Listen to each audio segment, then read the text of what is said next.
After a miserable winless 2025, having found itself on the wrong end of the engine loophole trick Mercedes and Red Bull can exploit this year, and having admitted it would start testing with just a basic Spec A car, very little was expected of Ferrari in F1's first 2026 test. Yet it ended the week fastest overall. Its late surge to top the unofficial times completed its sleeper hit arc through the week. With so much expectation around Mercedes and other teams getting headlines for various reasons, like Red Bull's new in-house engine, McLaren's car being revealed later than most, the aggressive first Adrian Newey Aston Martin, Ferrari went largely below the radar at Barcelona. That could no longer be said once Lewis Hamilton set the fastest time of the week on the final day. But even if he hadn't put in those times and Ferrari had remained just behind Mercedes, it would make no difference to our optimistic judgment about its start to 2026. Prior to Hamilton's headline lap, the verdict we had provisionally locked in was that Ferrari had made the second best impression behind Mercedes, and that remains the case. Regardless of that final time, Ferrari had a good week in Spain. Its new car ran extremely reliably, its mileage was impressive, and some early whispers suggest rivals think Ferrari is heading the chasing pack behind Mercedes and ahead of McLaren and Red Bull, in other words, second in F1's Big Four. All this being heavily caveated early conclusions, of course. The suggestion is that the works teams have an early edge in understanding what these engines need to maximise their performance, in general not just over a lap, as nobody's actually pushed near the limit yet. So that advantage, plus how well prepared Ferrari clearly is with its early 2026 package, is a very pleasing foundation. But while Hamilton called it a solid first week, he also said, "We're under no illusions, we know we've got work to do." Ferrari never caught up to Mercedes' mileage in this test. Running 440 laps for a total of 2,050 kilometers was the equivalent of half a day less than Mercedes, which at this stage is a significant amount. But this reflected the incredible standard Mercedes set in out-of-the-box mileage more than anything else, because Ferrari was just as far ahead of the next most productive team, Haas, which handily uses its engine. The next non-Ferrari team was 100-odd laps, or around 400 kilometers, behind. And Red Bull and McLaren completed a day's worth of testing less than Ferrari, thanks to Isaac Hadjar crashing the Red Bull and McLaren's fuel system trouble.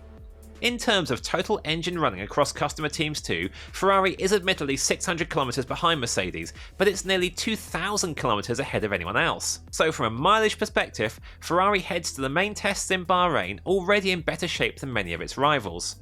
Ferrari, in team principal Fred Vassar's words, covered tons of laps all over the week. "We didn't really have any downtime moments," reckoned Hamilton, and Charles Leclerc added, "All the tests we wanted to do, we did." It was already a good sign when over 100 laps and almost 600 kilometers were put on the board on the car's first day, despite that mostly taking place in the wet and Ferrari admitting things were a bit tight with parts and car preparation beforehand.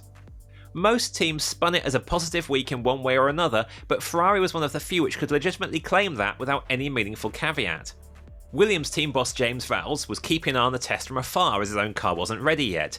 His view was that Ferrari's consistency is really impressive from the get-go, and he selected Ferrari as his second standout of the test after the smooth debut of Red Bull's new engine. Vowles' other note on Ferrari was that perhaps the outright pace is in question. Ferrari did set its headline-grabbing times on a day Mercedes wasn't actually running, and the cliches about testing lap times being irrelevant feel truer than ever in the circumstances of this very strange shakedown week test. What does seem clear is that Ferrari let its drivers have a bit of a push to assess the car's pace on the final day.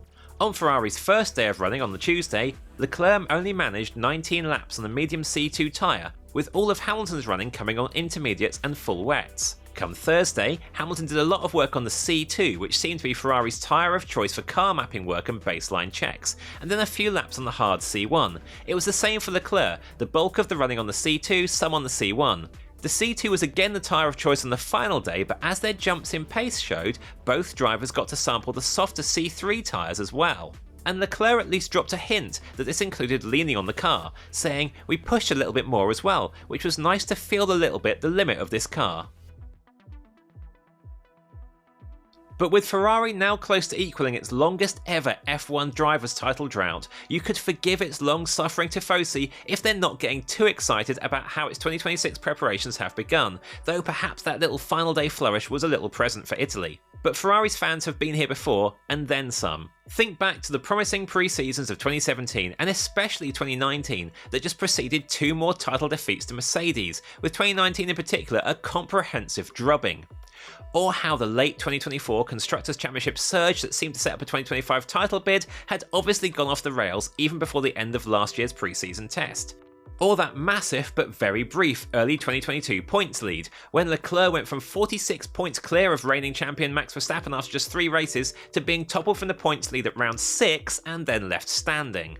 Ferrari said from the outset that it would start 2026 testing with a Spec A car designed just to prove reliability and build mileage, which it certainly did in Spain, before bringing plenty of upgrades. We're expecting the first of those to appear during the Bahrain tests. What it's run so far certainly looks fairly standard for a 2026 design, with nothing particularly visually distinctive or aggressive compared to rivals, but still looking on a par with them for fundamental design ideas at least, if we discount Newey's highly creative Aston Martin. But Ferrari hasn't taken advantage of the high nose route that, for example, Mercedes is exploiting, and it won't be able to do so with upgrades because that element is baked into the design by the cockpit position and front axle line.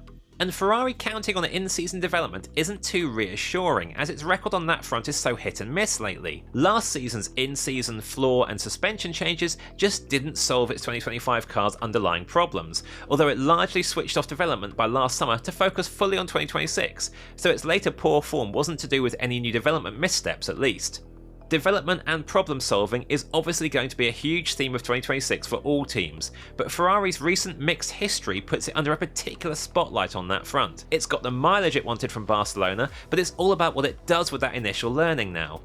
Vasseur said Ferrari has tons of open topics for Bahrain in terms of working out the many areas that can be improved off the back of that first week of running. He said it will be a very intense process, as the next 2 tests will be much more meaningful in exploring performance, and Leclerc agreed that the most important part will be the correlation, before he set off for a busy week at Maranello featuring a lot of simulator time. We'll see from trackside in Bahrain how well that work is paying off, and you can make us your 2026 F1 Paddock Pass by joining the Race Members Club. It's the perfect time to check out a 7-day free trial of the Members Club and see the true picture of what's happening in F1. Come behind the scenes with us for exclusive updates, expert analysis and bonus podcasts just for you. Just head to the Members Club via the link below to claim your 7-day free trial. The early form of Ferrari's new car will have a huge bearing on the futures of its very high-profile driver lineup. Leclerc wasn't subtle last year when he called 2026 a now or never chance for Ferrari that was important for the 4 years after, which is how long he's believed to be contractually committed to the team at present under his long-term mega deal. He warned last year that by race 6 or 7 of 2026, I think we'll have a good idea of who are the teams that will be dominating for the 4 years after, so by the time we get to his home race in Monaco in June, we might also have a very good idea of Leclerc's long-term Ferrari prospects and whether he might even be trying to engineer an exit. On the other side of the garage, Hamilton was positively fizzing by his recent distinctly unfizzy standards at the end of the Barcelona test, though given how he fared under the ground effect rules, his optimism seemed as much about the overall behaviour of the new generation of F1 cars as about the 2026 Ferrari itself. The 7-time world champion faced some big challenges with the previous ground effect generation of machinery, which required a different driving style and way of approaching braking and corner entries that did not play to his strengths. But after setting the Barcelona pace, he declared the new cars definitely more enjoyable with their oversteery and snappy and sliding nature. There's a lot more to Hamilton's situation at Ferrari than whether he finds the 2026 rules fun. He's pushed hard for internal changes within the team to turn it into what he feels a championship caliber late 2020s F1 squad should be, but the doubts about his own performance level, in his mind as well as others, may weaken his case. Ferrari still has to prove to Hamilton that it can unlock its performance potential. Hamilton still has to prove to Ferrari that his own performance potential is somewhere near what it once was. A fundamentally competitive 2026 car would make both tasks much easier, and for the vibe around Ferrari to be so much more positive right now than what it was after the first test laps of 2025 bodes genuinely well.